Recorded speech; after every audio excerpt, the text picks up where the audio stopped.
Hello, everyone, and welcome to NYSLRS Retirement Online Webinar. My name is Anna Winans, and I am the Outreach and Change Management Lead for the Retirement Online Project. We're excited to field your questions today regarding legacy reporting in Retirement Online. This is not a training. It is the first question and answer session for our project. We appreciate you all taking the time to join us, and in order to make sure we answer as many questions as time allows, we will begin with a few quick webinar housekeeping items.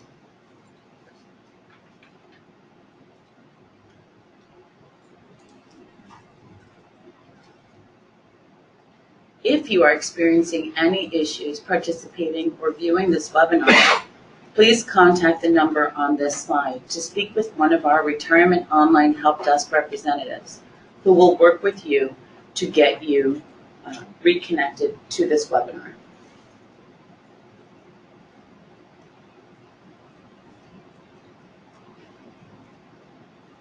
You will be joining this webinar in listen-only mode. This means you will be able to hear us without an issue, but your microphones will be muted. In order to ask questions, you will have to type them into the questions section on your GoToWebinar main window, pictured on this slide. We will only see questions that are sent through this window. Your questions are viewable to us only.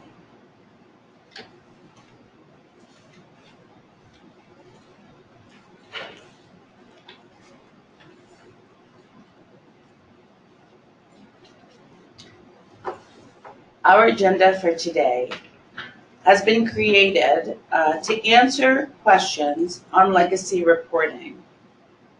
In order to make sure we are covering as many questions as we can on the different aspects of legacy reporting in Retirement Online, we have broken out certain topics regarding legacy reporting. We'll be covering certification process and training, file preparation, go-live readiness, and of course, we'll have closing remarks. We will start by answering questions about the certification process and any training, and then we will cover the questions regarding file preparation. As a note, we have many people on the call, and we will be working diligently to answer as many of your questions as we can. We will also be recording all of your questions and who they have been submitted by. If we do not get to your questions, we will be following up with you either individually or as part of a broader future communication event. We will be offering webinars like these on many different Retirement Online topics. Let's begin. Our first topic is certification process and training. We are now accepting questions.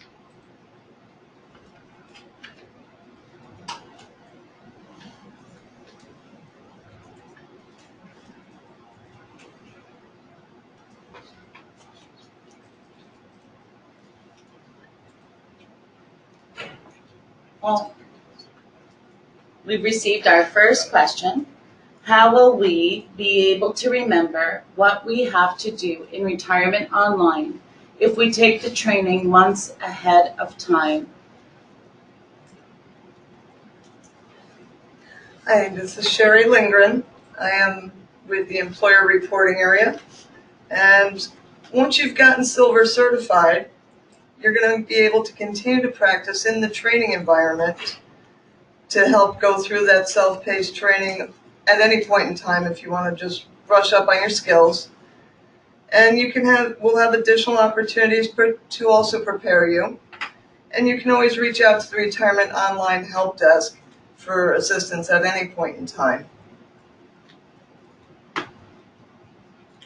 Our second question, I am new to my position as a bookkeeper for retirement reporting as of January 2018.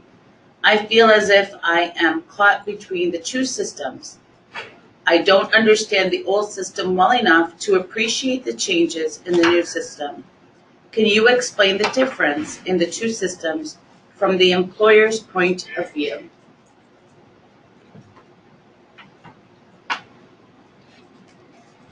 This is Beth Wicks. I am the Assistant Director responsible for employer reporting. The currently monthly reporting process is spread out over multiple applications and doesn't provide real-time feedback to our employers concerning errors a report may contain.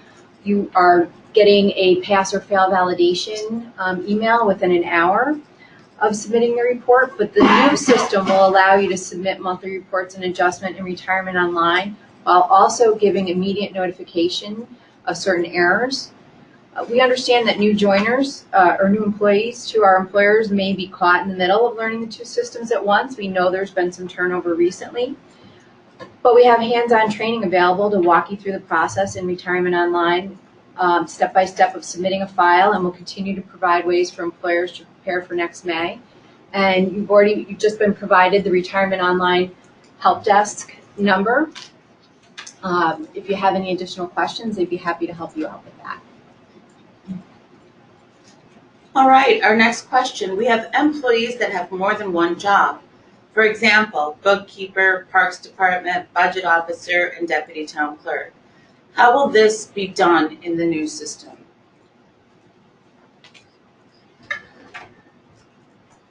This is Sherry from Employer Reporting again. There will be a future webinar that will cover questions related to how to handle multiple jobs in our enhanced gold certification area. While you're submitting in the legacy report, you're still going to continue to roll those all up into one salary to report to us.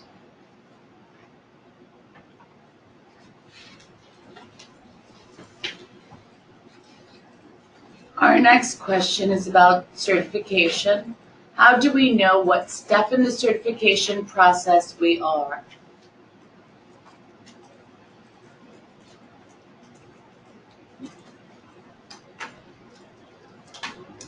Hi, this is Rebecca Fisher. I am a transition coach. So there's a few tools available for you to know where you are in the process. If you go to the Employer Learn More page, there is everything laid out for you for the Getting Bronze Certified in Retirement Online. And within that document, you can click on the link that will bring you to the listing to show where you are or if you are finished. And the same is for the Silver certification. Great. Rebecca, along those lines, next question. If we were Silver certified this last year, will we need to recertify? No, you will not need to recertify, but we do recommend that you access the training environment when you can, in order just to keep fresh and up to date on the Retirement Online process. If you have any questions on how to do that, you would just contact our Retirement Online Help Desk. Can more than one person in a district be Silver certified? If so, how do we do that? Absolutely. This is Sherry from Employer Reporting, but you can have as many people on staff be certified as you would like to have. They just need to sign up for the classes and go through the courses to get that certification.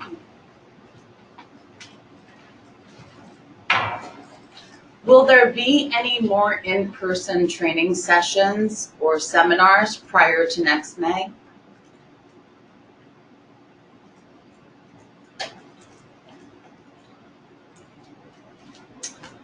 Hi, I'm Andrea Goldberger. I'm the Deputy Comptroller for the Retirement System.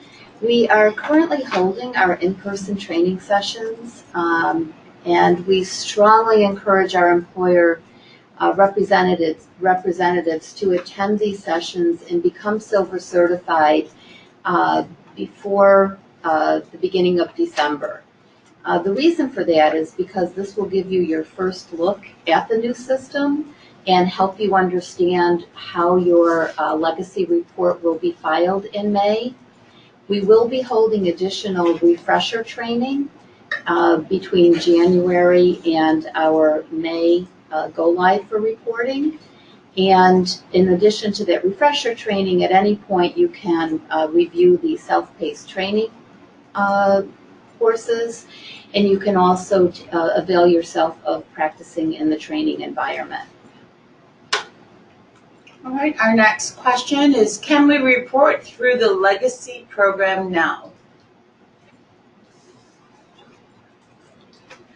This is Beth. So the file format that you're using right now is what we refer to as legacy. So you would continue to report through using RIR and RAR. Your file format does not change. And in the spring of next year, you'll get an invitation to begin using Retirement Online. But until then, nothing has changed with your reporting.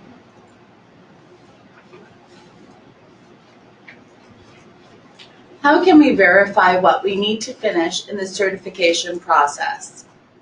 And is there someone that can talk to us about our specific location? Hi, this is Rebecca Fisher again. So, yes, if you just call the Retirement Online Help Desk, our number is 844-619-9614. We can outline what is left in any of your certifications. You can also go to the Learn More page if you know what you've completed. It'll show you what is left to accomplish.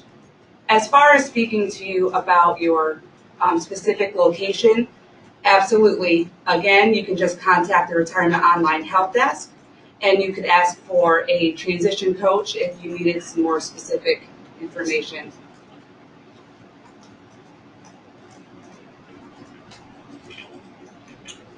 All right, our next question. Will you be sending us a link to where we can log in and practice? It has been a while since we've done this, and we don't recall where to go. Again, this is Sherry. I would say your best bet is to call the help desk if you're looking to have that link sent back to you again. They'll be glad to provide you with that.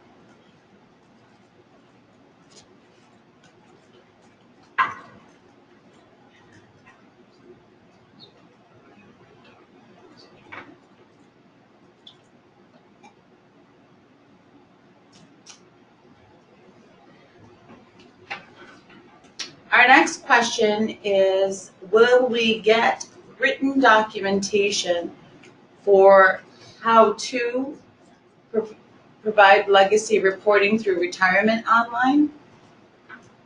Hi, Rebecca again. So yes, whenever you attend a file upload session, we actually provide a manual that provides step-by-step instructions to walk you through the process. If you've already attended the file upload session and maybe have misplaced it or just want a new one, you feel free to reach out to our Retirement Online Help Desk, and we can forward that to you again. But yes, there are materials available, and you can get it. All right, I think our next question was answered, but we'll make sure that we're clear. If you have received silver certification last year, is certification required again for 2019? And again, can we have a manual ahead of time for the new process? So who wants to take part one? Recertification. Becca. So this is Rebecca again. There is not a requirement to recertify for 2019. However, we are providing you tools that if you wish to go back and practice within the training environment, you may. And to get that link, it's really the same link that you used for the file upload session, but you can just reach out to the Retirement Online Help Desk. I can give that number again. We'll probably give it many times throughout today's session, 844-619-9614. And what was the other part of that question? Is the materials, will there be training materials? So yes, and we do have training materials that we can provide to you. So we do have step-by-step instruction manual that is we're able to send to you if you don't have it. Hi, Next. this is Lori Papa. I'm the project director for the Retirement Online redesign project. And I just wanted to add to Rebecca's answer. There's a question that can we provide those materials ahead of time? So I think I'm going to ask our team to take a note to see if we want to put that participant guide out on the Employer Learn More site so people can snag a copy at their leisure. Of course, you can call the help desk and ask for that as well. I would also encourage you to go to that Learn More page because many of the materials that you've been asking questions about, the questions are answered in those materials. For instance, we have a checklist that you can keep track of what you needed to accomplish for certification and whether or not you've accomplished it. There are a lot of resources in there that I think you'll find useful. We put new information out there all the time, and in fact, we're getting ready to revamp that page to be even more clear. So again, I can't suggest enough to visit that Learn More page if you have questions. That's a great one-stop shopping place. And if that isn't clear enough, please call our help desk. They'll be happy to help you. Our next question, how will I know if my payroll vendor has been contacted by the retirement system and is working on the new reporting format? Lori? Hi, this is Lori again. We have made a concerted effort to gather all of your information about what payroll vendors you use to prepare your current files. And we have actually had separate webinars with those payroll vendors to begin the conversation about how to prepare the new file format. We will work with payroll vendors at their pace. Obviously, it require them making changes in their system, and they will work with you in a coordinated way when they are ready and they have that capability. One thing I'll add to that is that from a payroll vendor perspective, we are, and I'm looking around the room to find out if it's out there. It was supposed to go soon. If not, it's out there. Okay, great. Going soon, we're going to be putting on a new contact type, which is called our reporting technology contact type. And the purpose of this contact type, and we'll also send an email telling you it's there and asking you to complete it, but that contact type should be the best person that you would suggest we contact about your file. If that person happens to be sitting in your office, list that person's name. If it happens to be a payroll vendor, list that person's name. This does not grant that person access to Retirement Online, but it will give us a definitive best point of contact so we understand who prepares your file so we can work with them when the time is right. So we're going to really be promoting that. We need to make sure we have everybody's payroll vendor or individuals so we know who to reach out to. Okay, our next question. I am the main contact. I've done all certification to date, but my backup person has not. Will this keep us from doing what we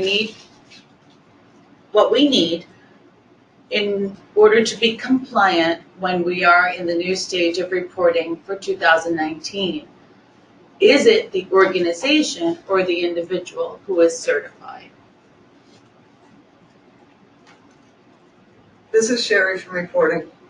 At this point, as long as you're silver certified, you're free to start reporting in the spring when we ask you to in that new system. It would be wise to have your coworker also certified in the event that you're off from work or on vacation. We'd need them to actually be able to submit your report still. So that would be the best thing to have done. As long as somebody's there to cover it that knows the system, you should be okay. Technically, it's the location that is silver certified, but we'd like to see everybody get the training so that nobody's missing getting that report in if you're out. This is Andrea again. I would like to just add to what Sherry has shared with you. We do know that you experience a fair amount of turnover, and it's very important that you go into Retirement Online whenever you have a change in any of the contact types that are listed in Retirement Online and make those updates. Additionally, your security administrator will need to go in and assign the security access role for those who will be performing work in Retirement Online with NYSLRS. In terms of the certification training for the individuals and participation in the training, they will be invited to in-person or to training opportunities as long as they are noted within Retirement Online as one of those contacts who is responsible for employer reporting or member enrollment. So it's really critical that you keep that information updated, especially when you have changes. This is Anna. I'd like to add to what Andrea just told us. What employers on the webinar should be aware of is that if you are receiving an email from us regarding certification or certification activities or training regarding certification, these emails are specific to you as an employer. These are not big emails to large groups of employers. We are speaking to you directly, and it's based on the status of your certification. You might be missing something for certification. We might not have a record of you attending a specific activity or doing or participating in a specific webinar. So if you do get an email from us, please open it, please read it, and it has been written specifically for your employer. The next question about the next question is regarding file format.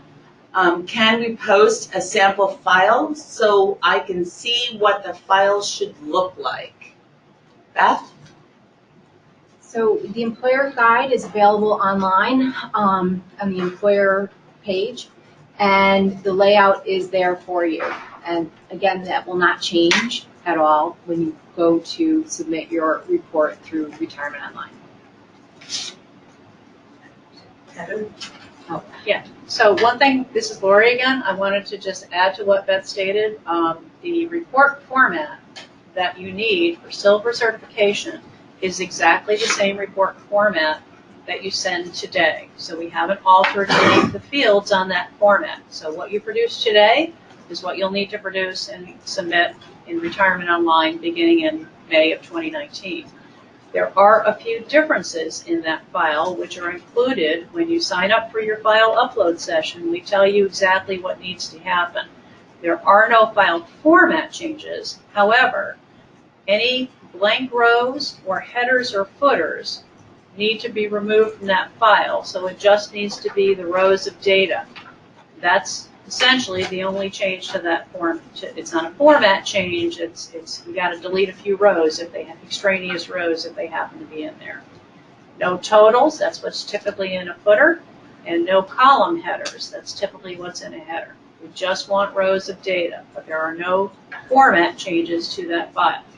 That file format is described in detail in our employer guide, which is on the employer section of the retirement website. All right, our next question. I know that several people have had trouble signing on to Retirement Online. I didn't, but in preparation for today's webinar, I tried to sign on and was not able to. Is the website having issues?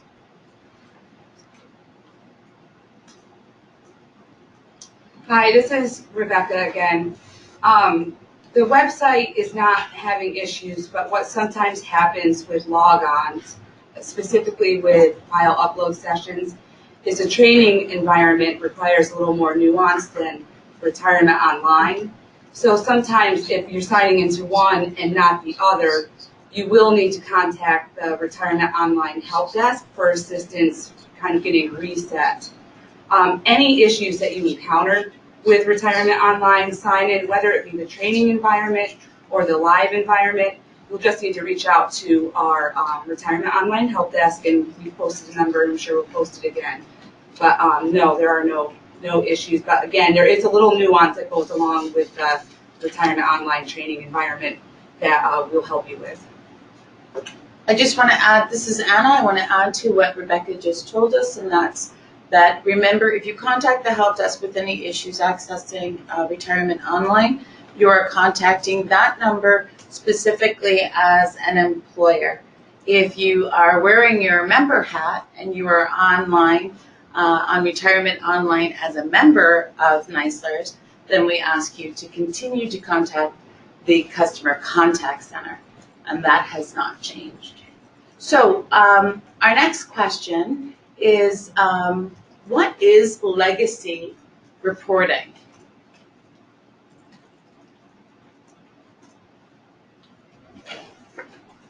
This is Beth. Again, I think we're using maybe legacy to mean two different things too. So legacy is our current, people refer to as our current system, but we're calling the current reporting file format legacy reporting. And then when you switch to a new file format, which we'll discuss a little later in this webinar, that will be called enhanced reporting. So And the next question then is, in May, will we be using legacy or enhanced reporting? So you'll be submitting the legacy file format in Retirement Online. And this is Lori, I'll add to that, just to be clear, the legacy file format is that same format that's described in the employer guide today. It's what you submit today through RIR or RAR if it's adjustments. That same file format, minus your headers and footers and totals and blank lines, can be submitted into Retirement Online beginning in May of 2019. So the file itself doesn't necessarily change.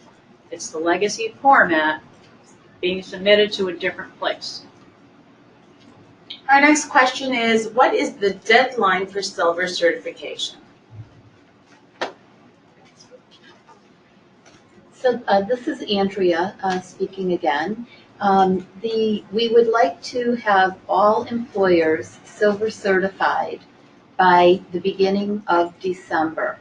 The reason for that is we have over 3,000 employers who need to be certified, and that involves oftentimes more than one person at each site. So it is a lot of people that we are getting through certification and training. The sooner we are able to provide that training to you, the better you will understand what is expected in May, and it will give you more time to practice and take our refresher training should you feel you need that. So again, we strongly encourage you to respond to those personalized emails that we are sending to you and register for your training. That way we can help you with any issues you may encounter early on and ensure that you're very comfortable reporting in the new system come next May. Okay, our next question, I have completed the self-paced training for reporting. Will I be contacted to create and submit a legacy format report? Hi, this is Sherry.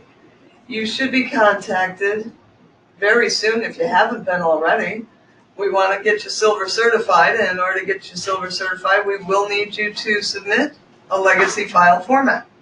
That will be part of your certification for silver cert, is that you actually sign in and do a file upload, a practice file. Again, this is Andrea. You will receive your invitation for training via email. So when you see a NYSLRS email, please don't assume it's one you've received before. It may actually be one of your training invites. So open it up, give it a look, and sign up for your session. All right. Next question. How do we go about changing personnel duties on the website, such as contact administrator, billing personnel, security administrator, specifically when someone leaves, quits, or retires? Hi, this is Patty Schachter from Employer Services, and there's two separate processes here. For a contact or security admin, you'd need to contact the employer access mailbox to let us know that the person is leaving. the job, and then we'll send you additional forms to enroll a new contact and security administrator, one or the other. In the case of any other roles, billing, personnel, payroll, or any of the other roles that are out there, or types, contact types, you would need to have the contact admin remove the person now in coordination with the security admin to remove any security roles the person may have, and then the contact admin can sign on a new contact type, and then the security admin would sign on the security roles that would be used for that person. Thank you, Patty. Thank you all for your questions. Just as a reminder, to make sure we field a range of questions today, we will be responding to questions on our next topic now. We are recording all of your questions, so if your question has not been answered, we will respond to it either by following up with you one-on-one or as part of a broader communication and future webinar. We're moving on to the topic of file preparation, and we are now accepting your questions regarding file preparation.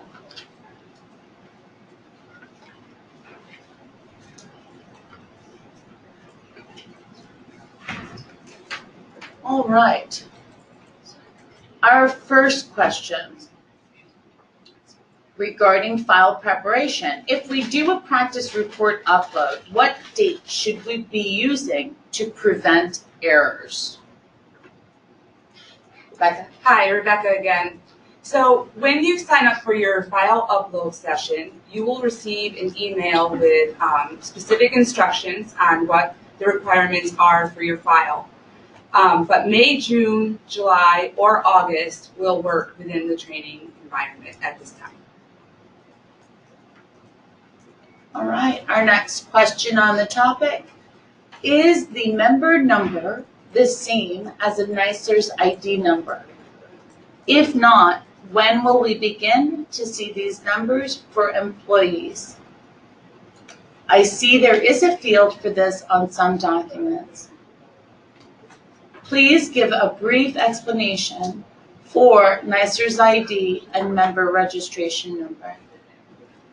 Lori? Hi, this is Lori again. So, yep, you're right. We are moving to a new member ID number as part of our system upgrade. We currently identify all of our members in the retirement system using a registration number. This has been the same for decades. We will continue to accept that registration number. We will continue to issue new registration numbers for the purpose of, as long as you're using that legacy file format, which is the one you use today and the one that you can use next spring, beginning in Retirement Online. That's the number that you will keep in your system and you will use to report on the file format. That will not change as long as you're on legacy. What you will see is that beginning in May, when we enroll new members, we will begin to also share with you a second number. You'll get both, a registration number and the NYSLRS ID. The NYSLRS ID is simply a unique number. It does not translate into telling you what tier a person is in or what system they're in. It is simply a nine-character long number. It starts with an R, so you'll be able to identify that. And it does appear on our correspondence. We're beginning to add that to all the correspondences that we send out. But that number will become important as an identifier when you begin to move to enhanced reporting, which we are not really getting into in today's webinar, but that number will become important at that point in time. And we will have to share those numbers with you so you can update your system records at that point. But today's about silver certification and making sure that we can submit with our legacy file. It's a good question. If you're thinking ahead, yes, it will be a number that will become important. Thank you, Lori. Our next question, if we go live in May and have issues with submission of our report, will NYSLRS extend the date that the report is due? In addition, how much support can we expect from NYSLRS? This is Beth again. So yes, the report is due by the 7th of the following month. So we are, for all intents and purposes, extending the date. But we do need to have you get it in by the 31st at the very latest. We would like you to get it in as soon as possible because that gives the best benefit to our members to get their data updated as soon as possible. As far as the support, there is a terrific team with the help desk and all the people in outreach and change management and employer services with the transition coaches that are going to be working together to provide you all of the support that you need to get your file in and processed as timely as possible. All right. Our next question. Is it possible that errors communicated the last time we uploaded a test file weren't actually true errors? I ask because we researched the points and there were no errors on our end.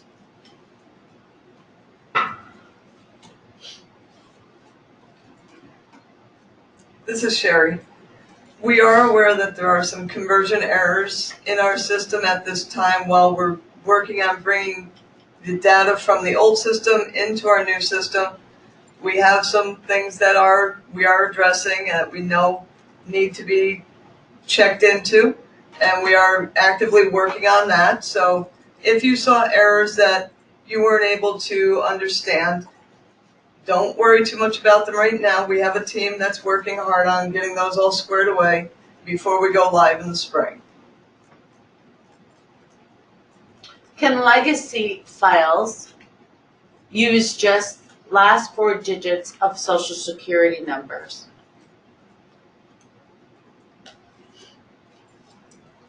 Again, this is Sherry, and yes, indeed, we can use just the last 4 digits of a social.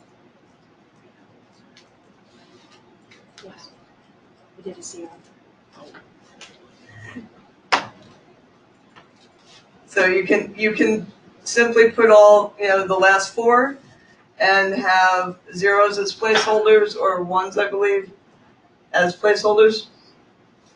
Oh, instead of the X's? Sure. Or X's, Yeah. right. To take the place of the first 5 numbers in that social security number if you simply want to use the last 4.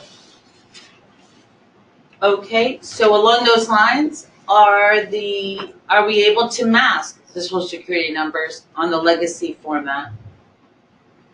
When fully be able to mask those numbers, you would just be able to put something else in place of those first 5 numbers. So we still need the last 4 showing, and something has to take the place in that field. We still need that field to be full of data. So whether you're using X's or zeros, that will take the place and still let it read properly.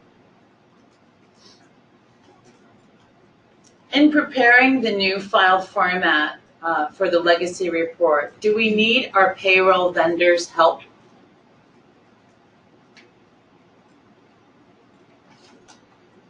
This is Lori again. You will not need your payroll vendor's help to be able to silver certify and submit your legacy file. This is the file that you have today that you submitted today. And I guess I should qualify that. If you need your vendor's help today with that file, I guess you would still need their help. But we expect to fully engage with the vendors when it's time to use the new file format, the enhanced file format. But that's a conversation for another day around gold certification.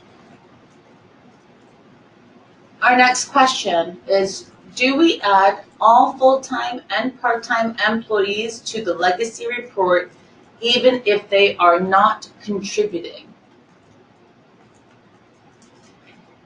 This is Beth. You only continue to report members who have pensionable earnings or days and their contributions or payments, and they have a with their registration number. So that does not change from what you're doing today, will not change as long as you're doing legacy reporting in the future. This is Lori again. Again, that question tells me that someone's been looking ahead to what's coming in enhanced reporting. And yes, we are moving eventually towards away from legacy reporting, which includes only registered members, to enhanced reporting, which would have you reporting a larger population, which could include people who are not members but could be potential members. Again, that does not impact what you're going to need to submit for your for April or May of 2019. Legacy files only include what they include today, which are just your registered members. So if they have a registration number, include them. Another question on the enhanced format. Will the enhanced be Mac friendly through Safari or Firefox? Lori? This question really pertains to Retirement Online in general. Our new Retirement Online website is just that. It's a website, and so we are building it to be compatible with Internet Explorer and with Chrome. Those are the two platforms that we will be using and that we will be supporting. Our next question regarding NYSLRS ID is two-part. First is NYSLRS currently using the NYSLRS ID number on registrations? And if so, can we have access to those NYSLRS ID numbers in bulk? Okay, this is Lori again. That's a great question. We are actually issuing those NYSLRS ID numbers today in our system, in our internal systems. They are not part of your business process yet, so we are not sharing them yet. However, they could be reflected on any written correspondence that we send out. We're keeping a dual set. We're keeping both right now. Before you move to the enhanced file format, yes, we will need to share those new ID numbers with you, and we do anticipate doing that in some form of a bulk fashion.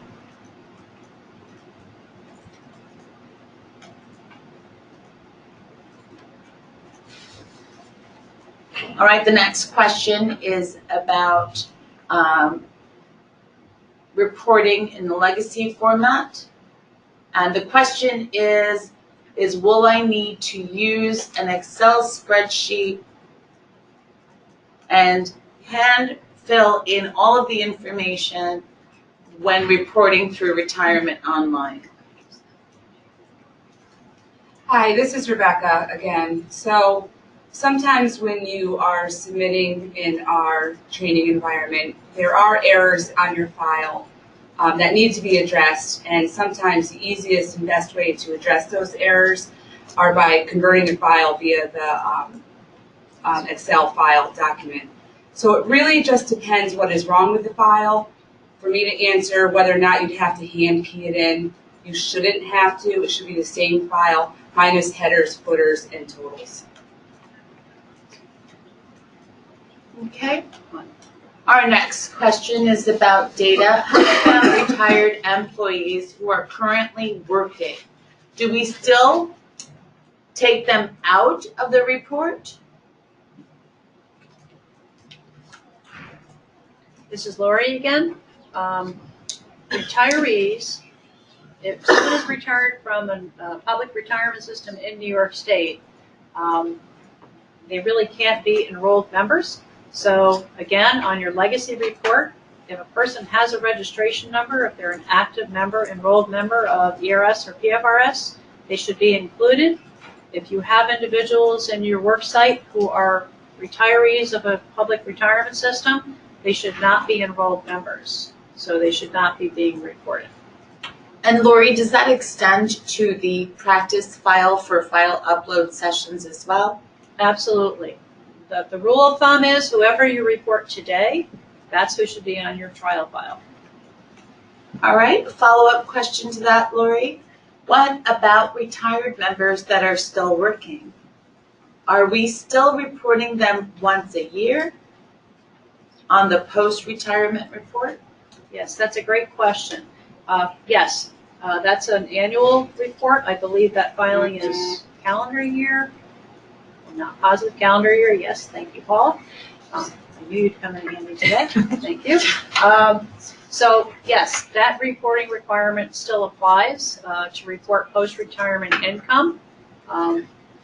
If you've been looking ahead, the idea is that when we get to the enhanced reporting and you start reporting those retirees and they're, while they won't be members, they'll report their income, that will do away with that annual requirement. But for the time being, keep doing what you're doing, keep them off of the legacy file, and you still have to complete that annual filing about post-retirement earnings.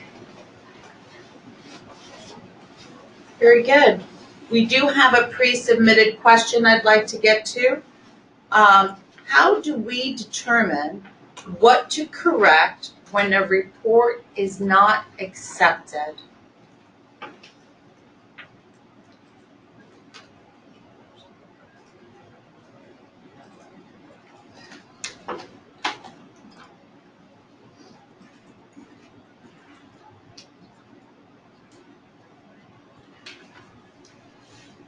It's a question in regards to retirement online, I believe what we're talking about here. So when you click on error details within retirement online, which this is something you will practice during file upload session, it outlines whatever errors there are.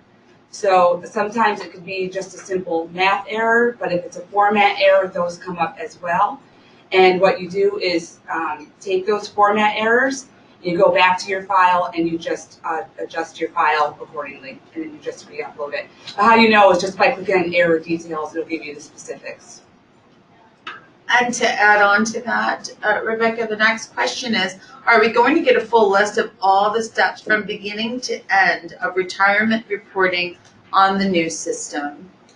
So just to say what we discussed a little bit earlier, we have a step-by-step guide if you are in our file upload sessions, but we're looking to get that posted on the Retirement Learn More page as well. So there will be a step-by-step guide.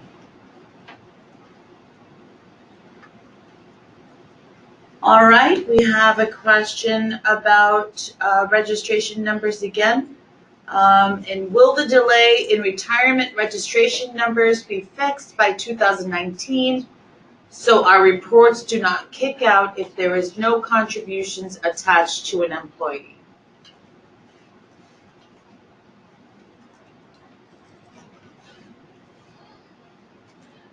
One thing you should not be reporting a member, this is Beth, I'm sorry, you shouldn't be reporting somebody that you don't have a registration number for. We have heard from some employers that they're waiting to submit their report until they get a registration number, and other people are putting information on there that their subsequent employer case has not yet been processed. So you shouldn't wait, and you should only include the people that you have confirmation for Tier 6 members that you have gotten their subsequent employer case that's been completed.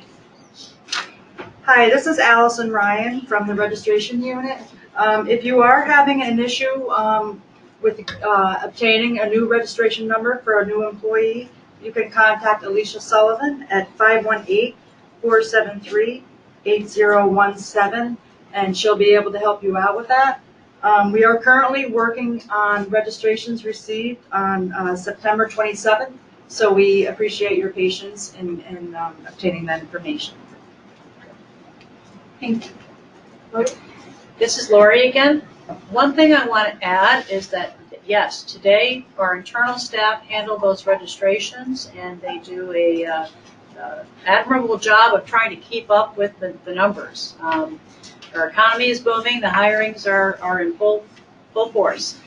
One piece of news that, in talking about how this will change, is that beginning with the launch of the new functionality in the spring, that employers will have the ability to self-enroll. So you will be able to do those enrollments and get those registration numbers through self-service.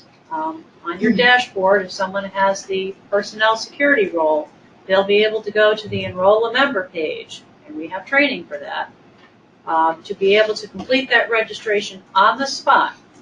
You'll complete the registration, and at the end of the process, you'll get a little pop-up window which will tell you the person's registration number.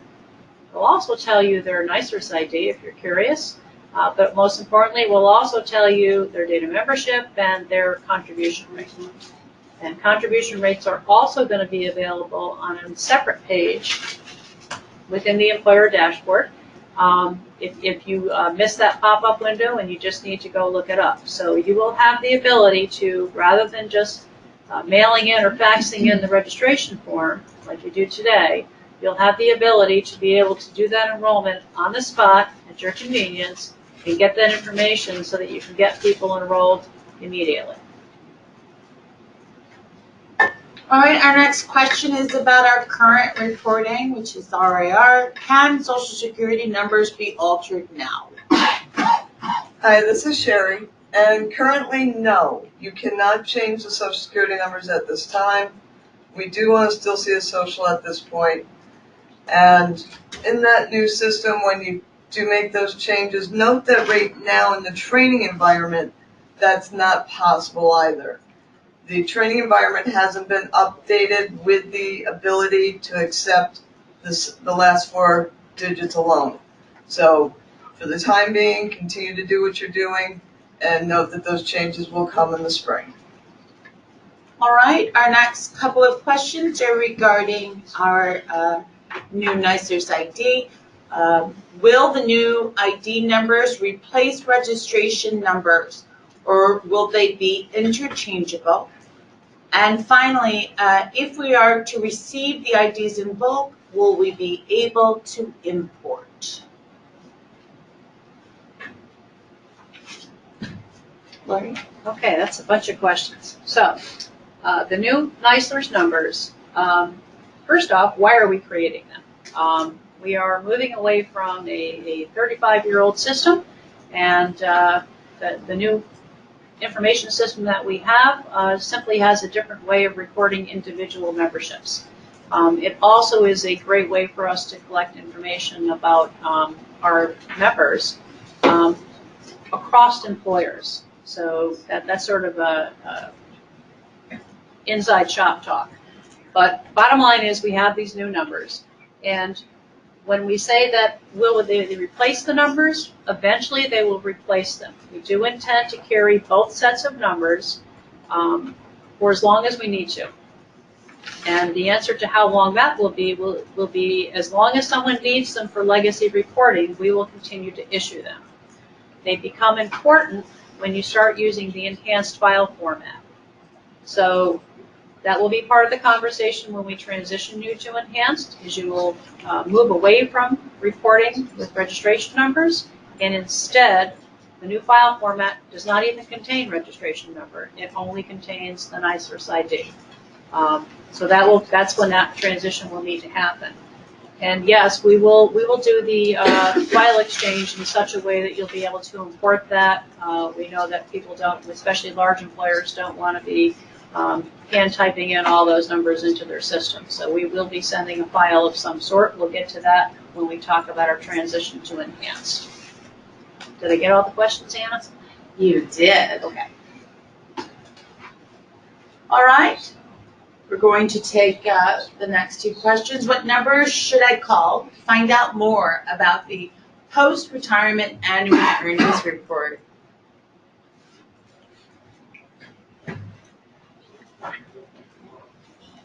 Paul.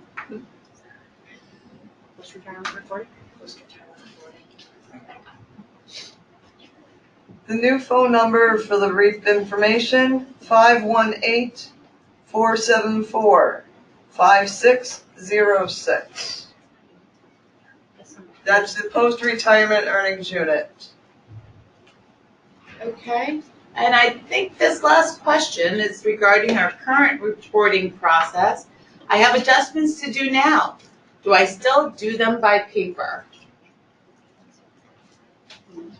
This is Sherry.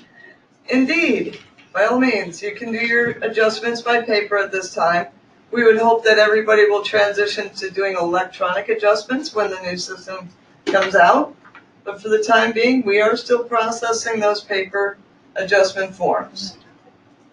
Thank you, Sherry. You're welcome. This is Anna Winans again. I want to, again, thank you all for your questions. We have received many, many questions. As I stated earlier, we are recording your questions, just as a reminder. If you do not hear your question being answered, please rest assured that we will follow up with you either one-on-one or make it a topic of our future webinar. One last question regarding file preparation. Can you speak more about the new member registration process? Since the fax process, it takes about a month before I get a confirmation back. So I do not report them until I get this information. In the past, it was immediate. You got the member info on the same day. This is Alicia Sullivan from the registration unit. So currently we're experiencing a higher volume of people being registered into our system. So there is definitely a delay in the processing.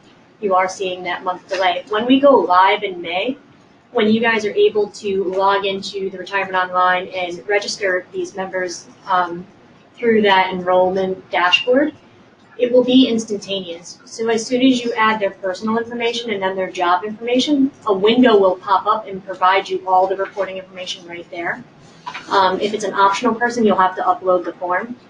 There will be a separate webinar for the enrollment process, so I don't want to go into too much detail, but it will be instantaneous. It will be immediate. Thank you. Due to our overwhelming response and our many questions submitted and our goal to get to as many as possible, we have decided to extend our webinar by 30 minutes. We're going to be talking about, we'll be accepting questions on any of the topics covered today, as well as go live readiness. So please feel free to continue to submit those questions. We're going to stay online with you for the next 30 minutes. Our next question, if an employee is retired and continues to work, I was taught they should not be reported on my monthly transaction, but I just heard something else. Please explain. This is Sherry. You will not report that person on your monthly reports at this time. And in the new system, you won't do it in the legacy. Again, what you might be hearing or might be reading is if you're skipping ahead to the enhanced version, there is a reporting of the retirees in the enhanced version. But for the time being, and in the legacy that's coming in the spring, you will not. But there's also one other little thing, is a post-retirement earnings report that school districts do. Nobody else actually does that, but the school districts have a report that they do send in a listing of their retired employees once a year in the end of the school year. So if you heard that by chance and you're not working at a school district, disregard that. It doesn't apply to you at this time.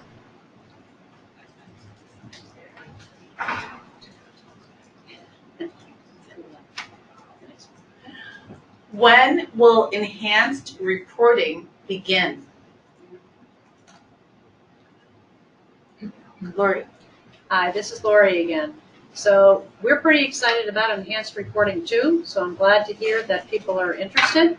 The enhanced reporting, we're beginning to work together to form a pilot group to for those folks who are willing and able to tackle it quickly. Not everyone is in a position to do so, but we are to help those who may not, maybe their service provider isn't ready or their IT shop might not be ready. But if you're interested in learning about enhanced reporting, we are going to be putting a lot more information out about the file format. I think there's a lot to digest there. And that enhanced reporting can't start until after we launch Retirement Online next spring. At that point, we'll be ramping up our efforts, and we'll be interested in all takers, and we'll be gearing ourselves up to be ready to help you transition to that enhanced file format. So stay tuned. We'll be putting a lot more information out about the enhanced reporting, including the file format, what you should send, what additional data you need to store in your system, who you include on the report. It's a whole bunch to consume. Our focus right now is making sure that everyone can continue to report your enrolled members, which is who's on your legacy file today. We want to make sure you can still do that next year. So that's number one. That's the most important. We need to have that employer reported data in order for us to be able to properly process our members' accounts, should they file for retirement or for loans. So that's our number one priority. Moving to the enhanced reporting is close behind, but it does come after being able to be successful with silver certification and legacy reporting. But stay tuned on that Employer Learn More page. We will be giving it a facelift and including a strong emphasis on what we call enhanced reporting, which we'll get to through the Gold certification program.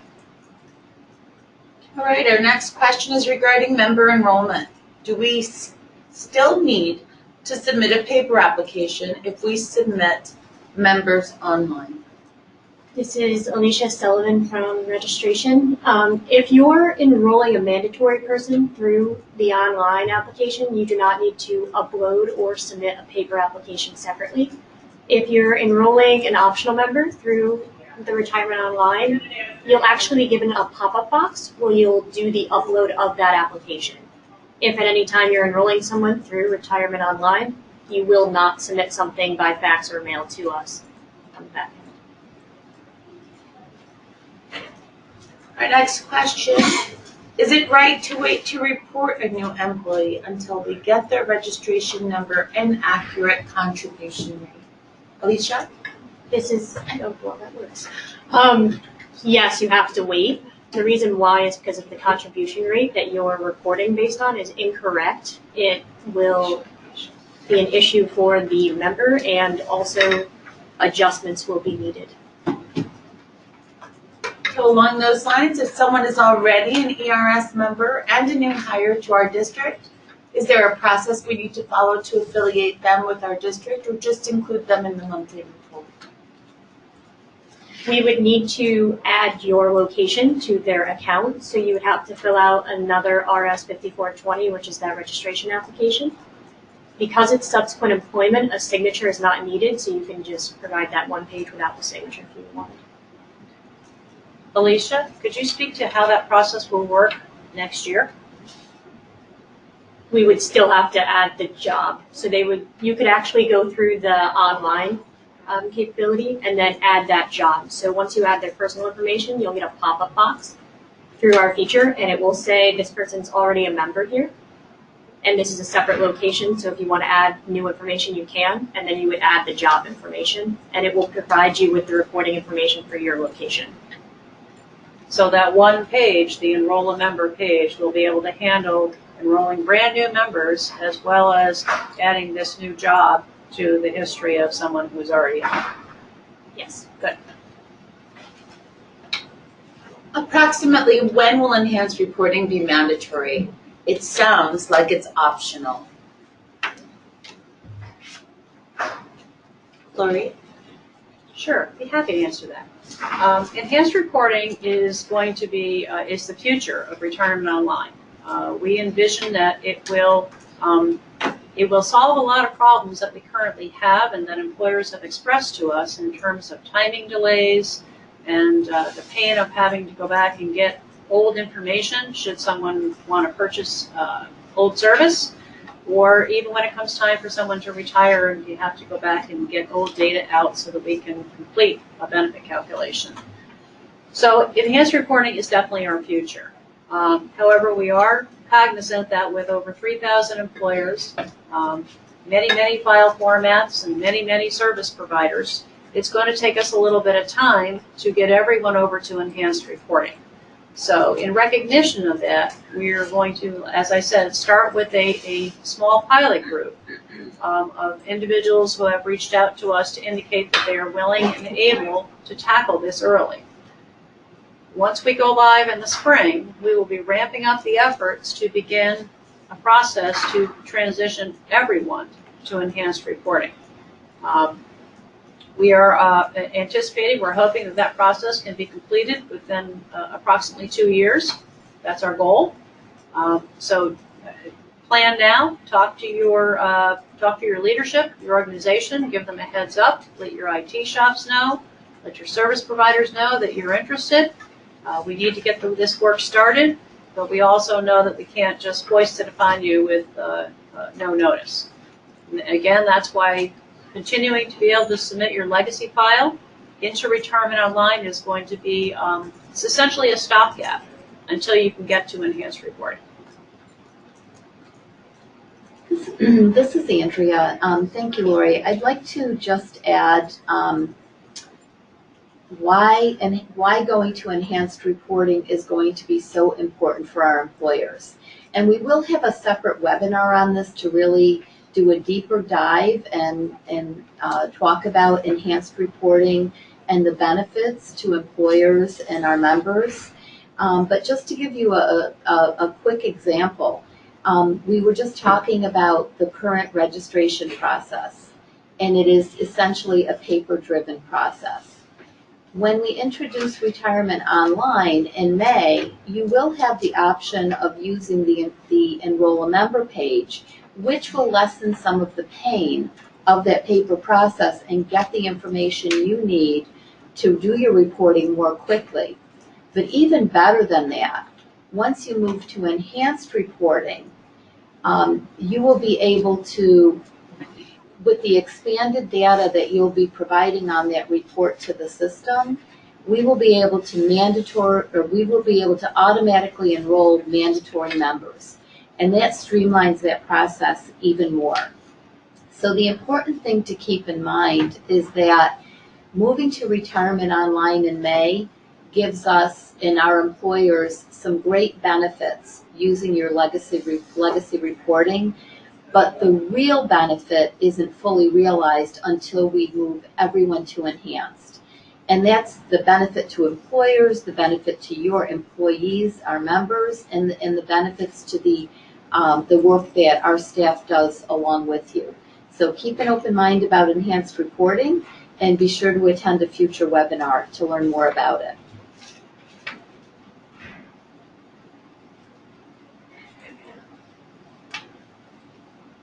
All right. Can you please repeat the process again for mandatory and optional members? And this is in regards to registration. There used to be a form for subsequent employment for new employees already enrolled. Is that form no longer being used? Okay, this is Alicia Sullivan again from the registration unit. So when you're enrolling someone who is mandatory through the Retirement Online process, you're filling out the pages with the personal information and the job information, so you wouldn't have to upload an application because you're essentially already giving us the information. When you enroll someone who's optional, you have to provide us with the application after you add the personal and job information because we need their signature. So there will be that upload box. As far as that subsequent employment application, we are moving away from it. We're going back to just using the membership application for that scenario. The reason why is a lot of times what was happening is we were getting the subsequent employment application when the person wasn't already a member because they withdrew or they transferred out. So it was delaying them being enrolled in our system because we didn't have a signature. I think that pretty much covers that. Okay, our next question. We still maintain paper personnel files. When using Retirement Online to enroll a member, will I be able to print information to add to their paper personnel file? Yes, you will. Our next question is about our practice sessions. Should we keep loading practice files to the training site in order to verify that we have solved any name issues with our current file? Hi, this is Rebecca again. So you're, of course, welcome to continue working within the training environment. However, if you encounter some of those strange errors, which Sherry spoke about earlier, where we ask you to remove a line or do some specific things, those errors won't go away. However, if you have formatting errors or some things that you need to adjust in the file, absolutely yes. Go ahead and adjust those and upload that file as many times as you need to. If you have any questions based on that, you can just contact and reach out to our Retirement Online Help Desk, and we've got it posted right there for you. And we'll walk you through on anything that you might need to do, give you some guidance. Thanks, Rebecca. And this is Lori again. Again, I agree with everything Rebecca said. I think that, as Sherry mentioned before, and Rebecca just reminded us, that we do have some errors in our current training environment, which we call conversion errors. And that just means that those folks didn't make it over. And we've been working diligently to try to clean those up. And I'm pleased to report that we've greatly minimized the number of those conversion errors. We continue to improve that process, and we will be eventually refreshing that training environment probably in the January timeframe, so that the refresher training that you take later on this year, you definitely should see improved results if you had a large number of people who were impacted by that. So those errors that you can't fix, we've been busy working on, and we hope to see those go away. If you do have other errors on your file and you want to continue to practice, because we do understand the pages that you'll see are different than what you currently use in RAR, please feel free to practice until you're comfortable. And that's really what getting ready for Go Live is all about, is making sure that you're comfortable and will know what to do in May when we ask you to submit your April file.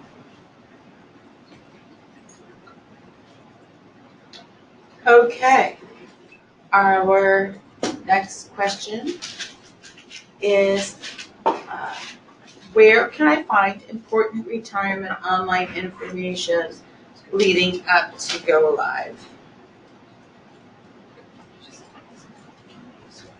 All right, this is Anna.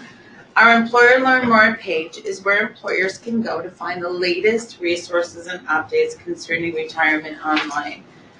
There you will find much information on everything regarding retirement online, including, as we said, a list of our certified employers, manuals and training information that you can download and view when in the system, additional information regarding training opportunities, and also the ability to contact us directly from the Learn More page. We have covered, the website also covers all of the topics that we've discussed today. And if you cannot find the information that you're looking for there, you are to reach out to our help desk, who is prepared to answer any questions you have regarding retirement online.